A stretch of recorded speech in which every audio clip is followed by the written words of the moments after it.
नमस्ते प्यारे विद्यार्थियों, आप सबको स्टडी मैथ यूट्यूब चैनल में आप सबका हार्दिक स्वागत है और अभिनंदन। मैं लेकर आया हूं कक्षा 5 की गणित, जो बहुत ही आसान तरीके से। तो अपन पिछले वीडियो के अंदर प्रश्न वाली 5.2 गुणज एवं गुणनखंड के बारे में चर्चा कर रहे थे, लेकिन 5.2 के अंदर केवल गुणनखंड के बारे में चर्चा करनी है। तो गुणनखंड का अर्थ अपन समझ चुके हैं कि गुणनखंड का अर्थ होता है कि अगर कोई भी संख्या दे रखी है, उस संख्या में किन किन संख्याओं का पूरा पूरा भाग जाता है, वही गुणनखंड कहलाता है।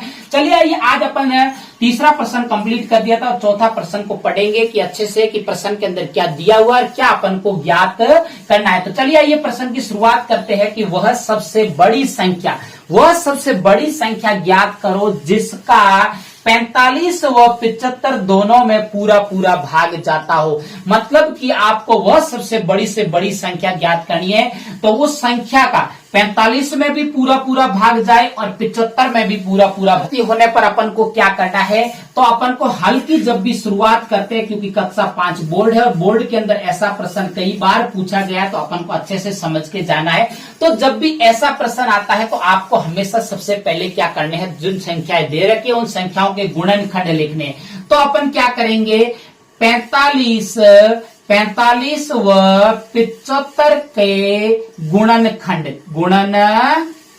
सबसे पहले तो 45 व 75 के गुणनखंड क्या है वो लिखेंगे। तो सबसे पहले नंबर 1 पे अगर बात की जाए तो लिखेंगे 45 के गुणनखंड। किसके लिखेंगे अपन, 45 के गुणनखंड। क्या लिखेंगे, 45 के गुणनखंड। तो जो 45 का जो गुणनखंड होगा वो क्या होगा, तो 45 का गुणनखंड की अपन के पता है कि 1 का भाग 45 में पूरा पूरा जाता है। उसके बाद में देखो 15 तिये 45, मतलब कि 3 का भाग 15 बार पूरा पूरा 45 में जाता है। देखो 3, उसके बाद में देखिए 3 के बाद में देखिए 5 का भाग भी देखो पूरा पूरा जाता है, 4 का नहीं जाता है। उसके बाद में 5 के बाद में देखिए उसमें किसका पूरा पूरा भाग जाएगा, 9 पंजे 45, मतलब कि 9 का भाग पूरा पूरा जाएगा। उसके बाद में 45 में अपने किसका जाएगा, 15 तिये 45, मतलब कि 15 का भाग पूरा पूरा जाएगा। उसके बाद में अपने 45 के अंदर खुद का 45 स्वयं का पूरा पूरा भाग जाएगा। देखो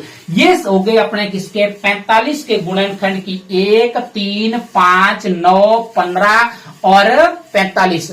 उसके बाद में अपन को किसके चाहिए, 75 के। 2 नंबर पे किसके चाहिए, 75 के गुणनखंड चाहिए। क्या चाहिए, 75 के गुणनखंड चाहिए। अपन को क्या चाहिए, 75 के गुणनखंड चाहिए। तो 75 के गुणनखंड में देखो 1 का भाग पूरा पूरा जा रहा है, 1 के बाद में देखो 3 का भाग भी देखो पूरा पूरा जा रहा है, क्योंकि 3 दूनी 6, असल 1 शेष बचा और 15 और 5 दिया 15, 3 का भाग पूरा पूरा जा रहा है। उसके बाद में देखो 5 का भाग भी पूरा पूरा जा रहा है, क्योंकि देखो इसमें देखो 75 में 5 का भाग पूरा पूरा जा रहा है। और उसके बाद में 5 के बाद में देखो 15 तिये 45 होता है, 15 का भाग भी देखो पूरा पूरा जा रहा है। और 15 के बाद में आपके कौन सी संख्या का भाग जाएगा, 25 तिये 75, मतलब कि 25 का भी भाग पूरा पूरा जा रहा है। और उसके बाद में सबसे बड़ी संख्या वही है, कौन सी है, 75 स्वयं खुद। कितनी है, 75 स्वयं खुद। ये हो गए 75 के गुणनखंड। क्या हो गया, 75 के गुणनखंड कौन कौन से,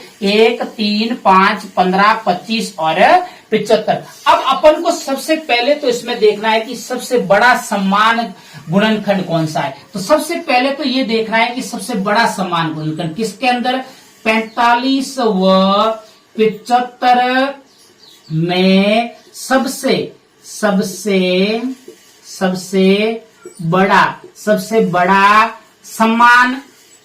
बड़ा समान गुणनखंड। पहले तो ये देखो सबसे बड़ा समान गुणनखंड कौन सा होगा, सबसे बड़ा गुणनखंड कौन सा होगा। तो उसमें इन दोनों में समान कौन कौन से, एक तो 1 है, ये 1 है। उसके बाद में देखो 3 भी समान है, देखो 5 भी समान है। उसके बाद में देखो 15 भी समान है। उसके बाद में कोई समान नहीं। लेकिन अपन को यहाँ प्रश्न पे अच्छे से ध्यान देना है कि सबसे बड़ी संख्या ज्ञात करनी है, तो सबसे बड़ा गुणनखंड चाहिए समान। तो सबसे बड़ा गुणनखंड अपना कौन सा है, 15। कौन सा है, 15। अब देखो अपन को पता लग गया कि 15 एक ऐसी संख्या है जिसका 45 व 75 दोनों में पूरा पूरा भाग जाएगा। तो अतः की लाइन अपन क्या लिखेंगे, अतः 45 व 75 दोनों में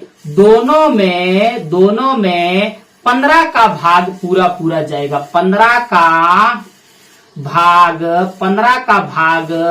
पूरा पूरा जाता है, पूरा पूरा जाता है। ये है आपके पास में चौथा प्रश्न। मुझे उम्मीद है कि आपको सबसे अच्छे से ये चौथा प्रश्न अच्छे से समझ लेना, क्योंकि ये बोर्ड परीक्षा के अंदर कई बार पूछा गया और आगे भी पूछा जाएगा। अगर मेरे पढ़ाने का तरीका आपको अच्छा लगे तो मेरे चैनल को सब्सक्राइब करना और आगे अपने प्यारे प्यारे मित्रों को शेयर करते रहना। तब तक मेरे स्टडी मैथ यूट्यूब चैनल पर बने रहे। नमस्ते।